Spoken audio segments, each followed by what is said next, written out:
Здравствуйте, мои дорогие подписчики! Добро пожаловать на наш канал! Не забудьте подписаться на наш канал, поделиться нашим видео и включить уведомления, чтобы первыми узнавать о новых видео.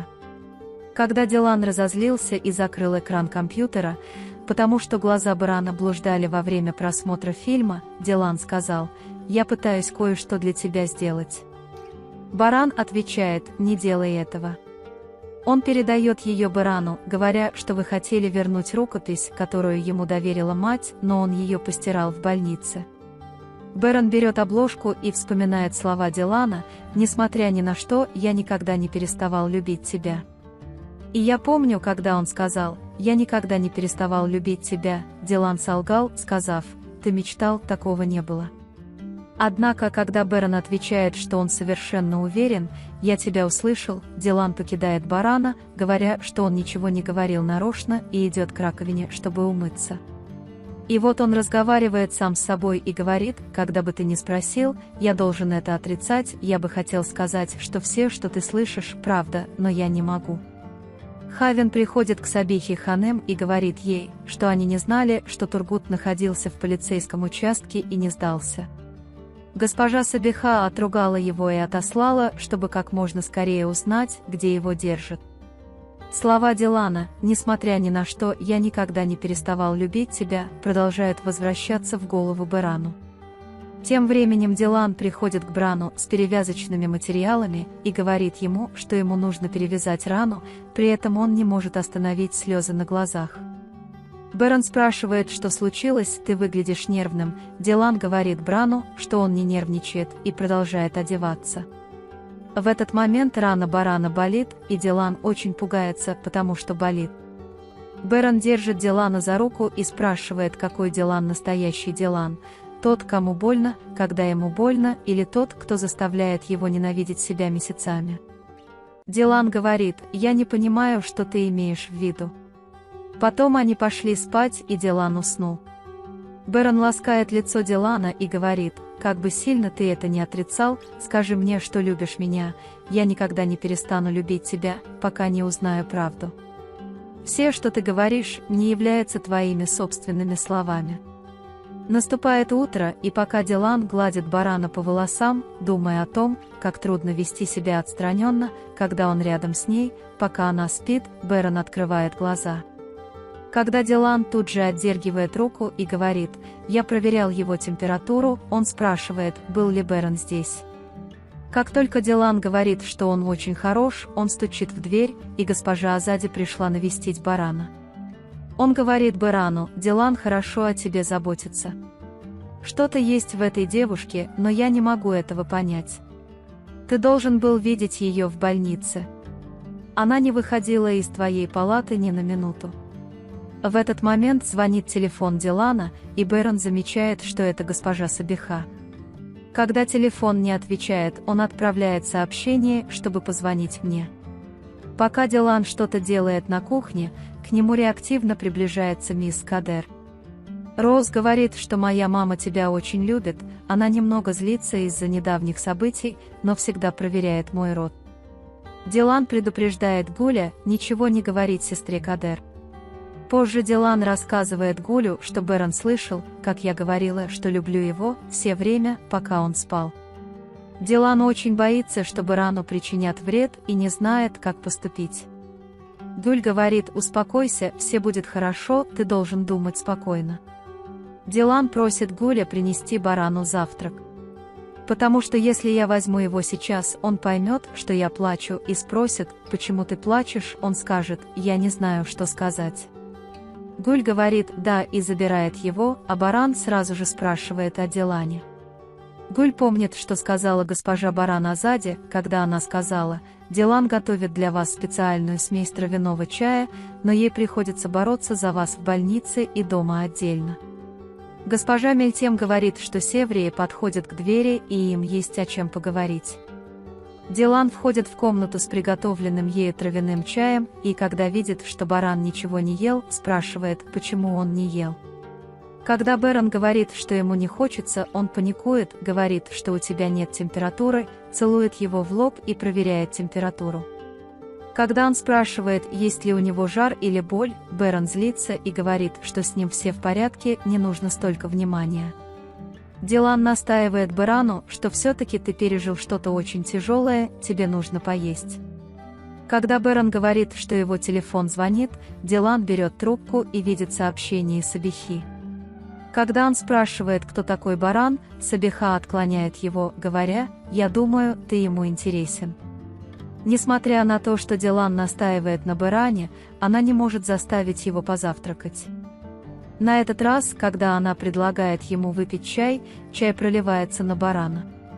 Дилан боится, что Бэрон обожжется и паникует, проверяя, не пострадал ли он. Тем временем они приближаются нос к носу. Керем звонит Барану и сообщает ему, что мужчину нашли, и Баран намерен немедленно отправиться туда. Его не волнует, когда Керри говорит, что ему следовало бы еще немного отдохнуть. Несмотря на то, что госпожа Сабиха хочет позвонить Дилану и узнать, что происходит дома, Дилан не отвечает на ее телефон. Увидев, что Бэрон готовится, Дилан злится и спрашивает, что ты делаешь. Затем, когда он спрашивает, куда ты идешь, Бэрон отвечает, я собираюсь тебе ответить. Если бы Дилан не преследовал его так рано, я бы не вмешивался, он говорит, иди куда хочешь, но Бэрон полон решимости и пойдет. Господин Кудрет и Джихан рассказывают Барану, которого они видели у двери, почему Дилан был прав. Баран узнает о событиях вокруг Тургута и по настоянию господина Кудрета убеждается остаться в особняке и просит этого человека привести его в особняк. Когда Хавин узнает, что Тургута привезут в особняк, она звонит Хасану и сообщает ему, что Тургута привезли в особняк. Пока Бэрон лежит на кровати и работает на компьютере, Дилан сидит рядом с ним. Госпожа Сабиха угрожает Дилану сообщением: «Вы не в себе, не испытывайте удачу». Несмотря на то, что Бэрон замечает, что лицо Дилана искажено, и спрашивает, что случилось, он не получает ответа. Между тем, когда приходит Ферат, Дилан оставляет их одних, говоря, что у него есть работа. Когда он выходит, ему интересно, что еще скажет Сабиха. Ферат говорит Барану, что времени, пока он находился в больнице, не прошло, и он очень боялся за него.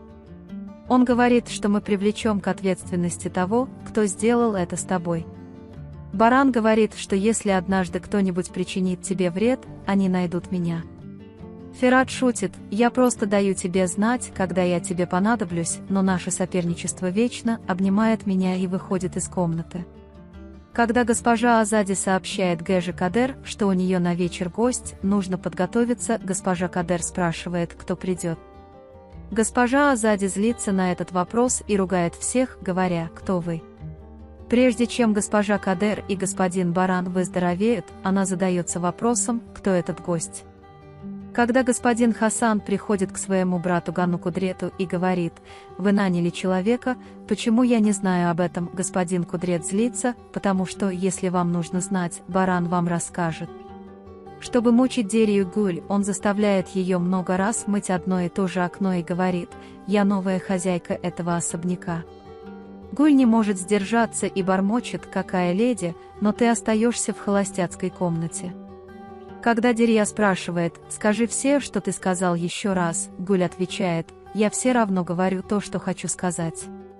В этот момент приходит Ферат, держит его за руку и сжимает зубы, говоря: «Не бойся». Дилан звонит Барану и осматривает все в особняке. Когда она спрашивает мисс Кадер, она узнает, что вечером придет гостья, и спрашивает, кто она. Госпожа Кадер говорит, что не знает. Затем, когда Дилан уходит от нее, госпожа Кадер задается вопросом, почему эта девушка так себя ведет. Когда Барана приводят в особняк, он расспрашивает Тургута и хочет знать, почему он это сделал. Когда Тургут отвечает: «Я не вынесу, когда меня уволят с работы», Баран говорит: «Мы тоже не выносим твоей кражи». Затем он велит, чтобы о Тургуте хорошо заботились и давали ему все, что он пожелает. Господин Баран, Джихан и Кудрет обсуждают, почему Тургут мог это сделать. Госпожа Мелтем говорит Цеврии, что ей пришлось покинуть Ягмур, потому что муж ее так сильно избивал. Хотя Цеврия не хочет в это верить, она в замешательстве. Когда госпожа Мелтем уходит от него, он следует за ней, и его сбивает машина. Несмотря на то, что Цеврий кричит Мельтем, уже слишком поздно. Дилан ищет Берана и до сих пор не нашел его. Затем он видит на свой телефон сообщение от Сабихи Ханем, в котором говорится «увидимся». В этот момент рядом с ним появляется Баран. Дилан злится, спрашивая «где ты?», а затем паникует, когда видит, что рана Барана кровоточит. Когда Беран хватает Дилана за руки и трясет его, он спрашивает «хватит, я тебя слышу, это не сон, почему ты плачешь?». Дилан отвечает «милость к раненому». Беран убеждает его «нет, это не так, скажи мне, что происходит». Вы можете поделиться с нами своим ценным мнением в разделе комментариев.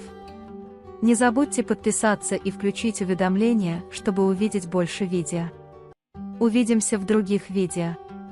Береги себя. До свидания.